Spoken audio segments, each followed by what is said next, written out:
मैं सुनील जी, खाटी बिहारी शुद्ध भारतीय। अब भारत के आम जनमानस और साथ में छात्रगण भी हैं या जो ज्ञान अधिक से अधिक बढ़ाने में इच्छुक हैं, उनके लिए फिर से आपको एक नए महत्वपूर्ण विषय पर जानकारी प्रस्तुत कर रहा हूं। इस बार की जानकारी है कि ब्लैक फंगस कितना खतरनाक है अभी हाल फिलहाल में। लेकिन इससे पहले मैं आपको ये कहूंगा कि भैया, ये सुनील जी खाटी बिहारी यूट्यूब चैनल पर आप नए हो, पहली बार सुन रहे हो, तो भैया त्योहार के 1 रुपया नहीं खेलागी आपको। You want have to pay a single rupees. Please do subscribe, tell your friends, और मैं आपको काफी रोचक ढंग से जानकारी दूंगा। तो ब्लैक फंगस, इसके पहले जो आपने फंगस का नाम सुना होगा तो वो सुना होगा कहां, जब दांत दिनाय, खुजली, कलकल, नोचनी ये सब हो जाता था तो उस पर आपने सुना होगा। लेकिन इस बार तो बड़ा अजीबोगरीब स्थिति है भैया। इस बार स्थिति क्या है कि एक तो समझिए कोरोना ने आफत मचाया हुआ है, तो एक तो कोरोना आफत मचैले है, तब वो के बाद जो है सो एक नया समस्या आपको चलाया कि ब्लैक फंगस, और अभी इससे लोग आक्रांतित हैं, डरे हुए हैं, काफी भयभीत हैं, क्योंकि कोरोना ने तो काफी पूरे विश्वव्यापी समस्या तो ये थी ही। कई लोग मरे, कई अपना काल कबलित हो गए, प्राण उनकी चले गई। लेकिन एक ब्लैक फंगस अभी एक दूसरा आफत, वो कोरोना गया नहीं, दूसरा आफत आया। तो ये जो फंगस है, इसमें ये म्यूकरमाइकोसिस भी इसको कहते हैं। इसका एक दूसरा नाम है म्यूकरमाइकोसिस। इससे और ये म्यूकोमाइसिटिस, ये एक फंगस है जो कि नाक के माध्यम से प्रवेश करता है जनरली, और नाक के माध्यम से प्रवेश करके ये ब्रेन तक भी जा सकता है, या साइनस के माध्यम से ब्रेन तक जा सकता है, आंख तक जा सकता है, फेफड़ा तक जा सकता है, श्वास नली को संक्रमित कर सकता है। तो इनके कारण कई तरह की समस्याएं आ रही हैं। और भयानक समस्या तब शुरू हो जाती है कि जब इसको शुरुआत में उपचार नहीं किया जाता है तो कई मरीज के आंख तक निकालना पड़ रहा है, उनकी आंख तक को सर्जरी करके हटाना पड़ रहा है। जब वो बहुत ज्यादा प्रभावित हो जाता है तो उस स्थिति में बिना आंख निकाले कोई गुंजाइश नहीं रहती है। तो अब ये आता है कि ये ब्लैक फंगस आखिर आता कहां से है। देखिए, ब्लैक फंगस कोई नया चीज नहीं है, ये वातावरण में आपको पहले से ही मौजूद था, सर्वव्यापी था। सिर्फ परेशानी क्या है कि पोस्ट कोविड पेशेंट जो होते हैं, जिनका एक वैसे ही इम्यून सिस्टम बड़ा कमजोर हो जाता है, और वो लंबे समय तक यदि कोई वेंटिलेटर पर रहा है, लंबे समय तक कोई आईसीयू में रहा है, लंबे समय तक ऑक्सीजन का सपोर्ट पर रहा है, तो उस स्थिति में ब्लैक फंगस उसको दबोच लेता है। और जो पेशेंट डायबिटीज से पीड़ित है, जिनका डायबिटीज अनकंट्रोल्ड है, और इस बार ऐसा देखा गया है, जो डायबिटीज पीड़ित कोरोना पेशेंट हो गए, वेंटिलेटर पर चले आए, आईसीयू पर चले आए, तो उनको कुछ ब्लैक फंगस दबोच लेता है।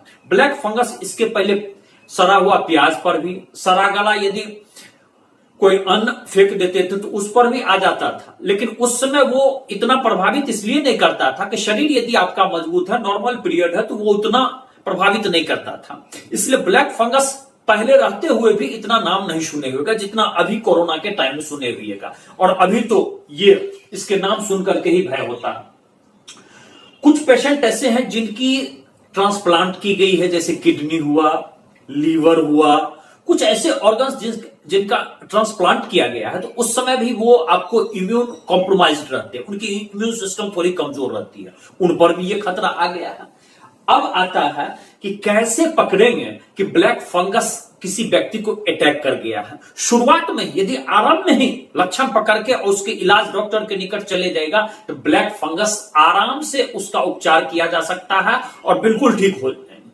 इसका है कि जी प्रायः नाक के माध्यम से प्रवेश करता है। हम जानते हैं कि नाक के अंदर जो म्यूकस है वो चिपचिपा होता है, ये सूख जाता है, इस पर काला रंग का पपड़ी पड़ जाएगा। जैसे मान लीजिए नाक छिड़कते हैं तो उसमें ये छिला जाता है, लाल हो जाता है। लाल के बाद यदि काला रंग का पपड़ी उस पर आ गया, और पपड़ी आने के बाद सूखापन आ जाएगा, उसमें जो गीलापन, जैसे म्यूकस में ये नियम है जो गीलापन, ताकि कोई भी बाहरी यदि अनवांटेड सब्सटेंस जाते हैं तो म्यूकस उसको वहीं पर चिपचिपा पदार्थ में समेट लेता है, और जैसे ही आप मुंह धोइएगा या नाक छिड़किएगा वो नीचे गिर जाता है। लेकिन वहां पर वो सूख जाता है, जिसके कारण वो इनसाइड तक चले जाता है।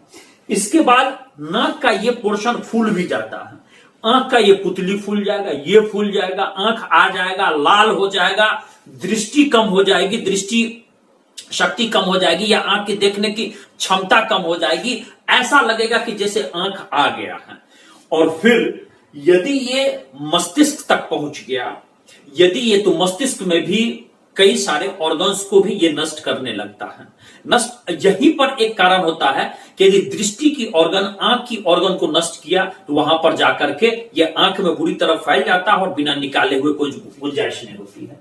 अब आता है कि इसका कारण क्या है। तो कारण मैंने आपको पहले ही बतलाया कि संक्षेप में फिर से कि आपका डायबिटीज अनियंत्रित होना, कोविड से इफेक्टेड होना, लंबे समय तक वेंटिलेटर आईसीयू पर होना, ये सब। लेकिन अब जो एक्स्ट्रा उसमें कारण है कि कोविड पीरियड में डॉक्टर स्टेरॉइड्स भी देते हैं, दिया गया है। स्टेरॉइड्स क्या होता है ये जानिए। स्टेरॉइड्स होता है शरीर में हार्मोन एक तो स्वयं निर्माण होता है, लेकिन जब आदमी बीमार हो जाता है तो उसकी हार्मोनल संतुलन गड़बड़ा जाती है। उसमें हार्मोन क्रिएट करने के लिए स्टेरॉइड्स दी जाती है। कभी कभी तो ये आपको एक सामान्य चीज बतलाते हैं कि कभी कभी धावक होता है, दौड़ने वाला होता है, वो माइकल वाले स्टेरॉइड्स ले लेता है। क्या? तो उसका अपना ये बनावेगा, सिक्स पैक ऐप बनावेगा, अपना बांह ऐसे फूलेगा तो एकदम लगेगा जैसे कि बेगवा जैसे हो गया, कि फ्रॉग जैसे हो जाता है। इस सिक्स पैक ऐप बनाने में, सलमान खान के बनने के चक्कर में, शाहरुख खान बनने के चक्कर में, आमिर खान बनने के चक्कर में वो स्टेरॉइड्स लेने लगता है। ये खतरनाक है, ये हार्ट पर खराब। उसमें जैसे कि स्टेरॉइड्स में दवा आ गई कि जैसे डिक्लोमेटासोन, फ्लूटाइकोसिन, मिथाइल प्रीडॉक्सिनोल, इसके बाद हो गया हाइड्रोकोर्टिसोल, कॉर्टिकोस्टेरॉइड्स। जब फेफड़ा और श्वास नली फूल जाती है तो इसमें कॉर्टिकोस्टेरॉइड्स बहुत काम करता है। ये सूजन कम करता है, फेफड़े में सूजन कम करता है, श्वास नली में कम करता है। तो स्टेरॉइड्स को दिया जाता है और हाई पावर एंटीबायोटिक्स भी दी जाती है। इसके कारण ये इस बार ब्लैक फंगस ज्यादा दबोच रहा है और रोगी को बहुत ज्यादा परेशान कर रहा है, और रोगी खतरनाक स्थिति में चले जाते हैं। कुछ तो अपना आंख खोल लेते हैं और कुछ की मृत्यु भी हो जाती है। तो ये फिर दूसरा है कमजोर प्रतिरक्षा प्रणाली। एक दुनिया की कोई भी बीमारी है, यदि प्रतिरक्षा प्रणाली, इम्यून सिस्टम कमजोर है तो वो उसको तेजी से पकड़ती है, ज्यादा दबोचती है। इसके बाद यदि बिना उचित प्रोटेक्शन लिए हुए आप यदि ऐसे सड़े गले पदार्थ के निकट जाते हैं, आप यदि मान लीजिए कि जहां पर फंगस अदृश्य है या दृश्य रूप से दिख रहा है और वहां आप निकट चले जाते हैं, शरीर आपका ढका नहीं हुआ है, नाक आपका ढका नहीं हुआ है, तो वहां पर इन्वेजिव वो इनसाइड प्रवेश कर जाता है। अब देखिए एक और भी है कि यदि वो चमड़े के माध्यम से आया, स्किन के माध्यम से आया या घाव के माध्यम से आया तो सिर्फ उसका लोकल इन्फेक्शन होता है। वहां पर चकत्ता हो जाएगा, वहां पर लाल लाल दाना हो जाएगा, नोचेगा, वो अलग है। लेकिन नाक के माध्यम से प्रवेश होने के बाद, साइनस के माध्यम से प्रवेश होने के बाद, फेफड़ा तक चले जाने के बाद, श्वास नली में चले जाने के बाद, ये बहुत खतरनाक होती है। तो इस स्थिति में अब आता है कि आप कहीं भी जाएं, बाहर जाएं, सड़े गले पदार्थ के निकट से अब गुजर रहे हैं, जहां गंदगी बहुत ज्यादा है, जहां पर प्याज फेंका हुआ है, आलू फेंका हुआ है, चावल फेंका हुआ है, दाल फेंका हुआ है, सड़ गया, गल गया, वहां पर आपकी बॉडी ढकी होनी चाहिए, नाक ढकी होनी चाहिए। ये और तो है ही, जो मान लीजिए कोरोना पीरियड में स्पेसिफिक, उस पर आपको ध्यान देना ही देना है। अब आता है कि यदि लक्षण ऐसा दिख पड़े तो फिर इसकी बचाव जो है, बचाव या चिकित्सा क्या होनी चाहिए। तो चिकित्सा, यदि लक्षण ऐसा दिख पड़े तो तुरंत डॉक्टर से कंसल्ट करें, जल्दी इलाज उसके लिए बहुत ही महत्वपूर्ण है। तो इसमें एम्फोटेरेसिन बी, इसका 3 से 4 इंजेक्शन, ये 2 सप्ताह तक, 15 दिन तक इसको पढ़ना चाहिए।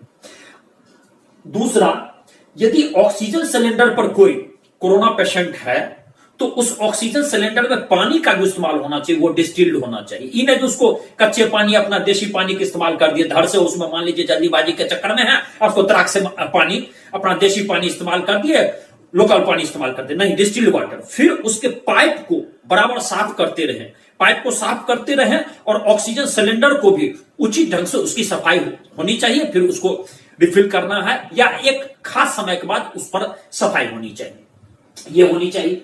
अब इसके बाद आता है कि जब इसके चिकित्सा के समय में जनरल फिजिशियन होना ही होना चाहिए, ईएनटी स्पेशलिस्ट भी होना चाहिए, जो आइज को भी देख सकता है, आंख को, थ्रोट के भी इंफेक्शन को देखे, श्वास नली के भी इंफेक्शन को देखे और कान के भी इंफेक्शन को देखे, क्योंकि ये किसी अंग को डैमेज कर सकता है। आंख डैमेज कर सकता है, कान डैमेज कर सकता है। इसकी एक जब ये पीक फॉर्म पर होता है तो नर्व सिस्टम के किस अंग को डैमेज करेगा और मान लीजिए किस आपका आइटम को डैमेज करेगा और इससे कौन सा अंग डैमेज हो जाएगा, ये कहना मुश्किल हो जाता है। इसके बाद अभी तात्कालिक समस्या क्या है, क्यों भारत में इतना होड़ अभी ये समस्या ये है कि ये ब्लैक फंगस पहले भी ये बीमारी थी, लेकिन समस्या अभी मुख्य रूप से ये है कि इसकी दवा जो होती थी, चूंकि पहले ये था तो लेकिन बहुत कम पेशेंट को होती थी, इसकी दवा बिकती कम थी। यदि कुछ स्टॉकिस्ट मंगाते भी थे तो वो आपका उसका एक्सपायर हो जाता था, फिर उसको लौटाना पड़ा। इस बार समस्या है वो अचानक बढ़ गई, अब दवा की अचानक डिमांड बढ़ गई। अब दवा निर्माता तो ये तो मान लीजिए ऐसा तो नहीं है कि अलादीन का चिराग जो सताया तुरंत बना लिया। फिर इसका कच्चा माल जो होता है वो जर्मनी से आता है। अब कच्चा माल जर्मनी से आवे उसमें लगे समय, और दवा अब मुंबई के निकट एक पालघर में कंपनी है, अब वो बाप कर रही है, तेजी से काम कर रही है, कोशिश बहुत कर रही है, लेकिन ऐसा तो नहीं है जो कोई बजरंग बली जैसे कि तुरंत रामबाण से मान लीजिए कि जादू की छड़ी लगावेगा और तुरंत उत्पादन हो जाएगा, उसमें लगता है समय। अब उसके साथ समस्या और भी दवा निर्माता कंपनी की, कभी कभी यदि ज्यादा उत्पादन कर भी लेता है और कहीं बीमारी कम हो गया तो दवा बिकवे नहीं करता। आदमी को जब तकलीफ होती है तभी कोई चीज खरीदता है, आदमी शौक से कोई चीज नहीं खरीदता है। तो ब्लैक फंगस, संक्षेप में हम ये कहना चाहेंगे कि ब्लैक फंगस अनियंत्रित डायबिटीज, कोरोना पेशेंट जो पोस्ट इसमें कि कोरोना पेशेंट मुक्त हो गए लेकिन आईसीयू में लंबे समय तक भर्ती रहे हैं और उनका इम्यून सिस्टम कमजोर पड़ गया है, उस स्थिति में यह हो सकता है। तीसरा, जिनका ट्रांसप्लांट हुआ है किसी भी अंग का, तो वो उनको हो सकता है। तो इसके लिए लक्षण आपको बतला दिया गया है और तुरंत डॉक्टर के पास पहुंचे और कोरोना भी पराजित होगा और ब्लैक फंगस भी पराजित होगा। इससे डरना नहीं है, भयभीत न होना है, जल्दी से डॉक्टर के निकट जाकर के इसका चिकित्सा करवाना उचित होगा। जय बिहार जय भारत। मैं इसके साथ ही आपसे विदा ले रहा हूं।